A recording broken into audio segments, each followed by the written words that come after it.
Bueno, dena hementxe hasten da. Ondarrun esaten dugun bezalaxe, plaza gainin. Ni hementxe ikasten ibilitakoa naiz, hemen ikasitakoa baita ere bai patinetan, bai biziketan ibiltzen, eta jaio nintzen hor atzean ikusten den Zubibarriaren azkenengo etxian, eta hemen aurrean daukagu Zubizarra. Beraz, zubi biren artean jaiotako eta bizitakoa naiz. Eraikinetan garrantzitsunak ditugu Ondarruan hemen Zubizarra eta baita ere bere aurrean daukagun Kofradia Zarra eta gero arantzago gero ikusiko dugun eliza.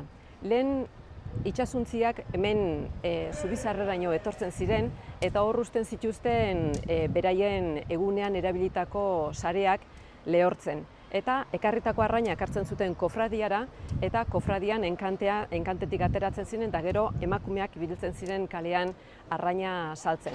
Hau da pixka bat nik ezagutu den mundua eta baita ere nik inguru honetan kokatu dut bai Ondarruko Piratak liburua eta baita ere bigarren liburua Ondarruko Piraten abentura berriak eta horiek kontatuko ditugu pixka bat hemendik aurrerako ibilbide honetan. Hau dala esango nuke Ondarroren bihotza, lehen aldian eta baita ere orain aldian ere, naiz eta arrazoi ezberdinengatik. Eta esan bezalaxe, hementxe kokatu ditut nik bi liburu hauek.